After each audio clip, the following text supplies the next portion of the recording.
বান্দরবানে হামলা ও ব্যাংক লুটকারীদের বিরুদ্ধে কড়া বার্তা দিয়েছেন স্বরাষ্ট্রমন্ত্রী আসাদুজ্জামান খান কামাল। ঘটনাস্থল পরিদর্শন শেষে মন্ত্রী এই বার্তা দেন। বান্দরবান প্রতিনিধি নজরুল ইসলাম টিটুর তথ্যচিত্রে আরও জানাচ্ছেন সমর ইসলাম। ওয়ালটন এয়ার কন্ডিশনার এক্সচেঞ্জ অফারে স্প্লিট এসিতে 23,000 টাকা পর্যন্ত নিশ্চিত ছাড়। সকালে হেলিকপ্টারে দুর্গম রুমাতে যান স্বরাষ্ট্রমন্ত্রী আসাদুজ্জামান খান কামাল। পরিদর্শন করেন সোনালী ব্যাংক ও অস্ত্র লুট এবং ব্যাংকের ব্যবস্থাপককে অপহরণের স্থান। রুমা উপজেলা পরিষদের সামনে মন্ত্রী বলেন, হঠাৎ করে কেন এমন ঘটনা ঘটল তা তদন্ত করে দেখা হবে। কারা করেছে, কাদের সহযোগিতা ছিল, সবকিছুই খতিয়ে দেখা হচ্ছে। এই শান্তিপ্রিয় এলাকায় যেখানে নাকি শান্তির সুবাতাস সবসময় বইত, এখানে অশান্তি হোক এটা আমরা চাই না। আমরা অবশ্যই এর কারণ কারা করেছে, কাদের সহযোগিতা ছিল, সবগুলি আমরা বের করব এবং আমরা আইন ব্যবস্থা।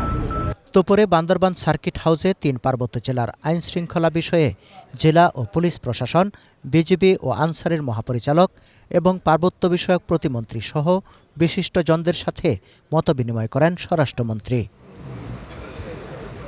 মতবিনিময় শেষে সাংবাদিকদের তিনি বলেন, শান্তিপূর্ণ পার্বত্য জনপদকে যারা অশান্ত করার চেষ্টা করছে তাদের বিরুদ্ধে ব্যবস্থা নেওয়া হবে। পুলিশ, আমাদের র্যাব, আমাদের বিজিবি, আমাদের আনসার সবাই মিলে এইখানে শান্তি শৃঙ্খলা রক্ষার জন্য আমরা জোর প্রচেষ্টা চালাবো। মোট কথায় এখানে আমরা কোনো ধরনের অস্ত্রধারীকে, কোনো ধরনের সন্ত্রাসীকে, কোনো ধরনের চাঁদাবাজিকে আমাদের এই মূল ভূখণ্ডে, আমাদের বাংলাদেশের ভূখণ্ডে আমরা এই ধরনের অন্যায়, এই ধরনের কর্মকাণ্ড আমরা করতে দেব না। সন্ত্রাসীদের বিরুদ্ধে সাঁড়াশি অভিযান শুরু হবে জানিয়ে স্বরাষ্ট্রমন্ত্রী বলেন, প্রয়োজনে যৌথ বাহিনী গঠন করে অভিযান চালানো হবে। তাদের যে সন্ত্রাসী কর্মকাণ্ড এবং তাদের অস্ত্র নিয়ে অস্ত্র মহড়া দেওয়া, এটা আর সহ্য করা হবে না। আমরা আমাদের ব্যবস্থা অবশ্যই নেব। পাহাড়ে শান্তি রক্ষায় যা যা করণীয় সবই করা হবে বলেও জানান স্বরাষ্ট্রমন্ত্রী। সেটা আমরা চালিয়ে যাচ্ছি। আমরা সমর ইসলাম, 21 টেলিভিশন।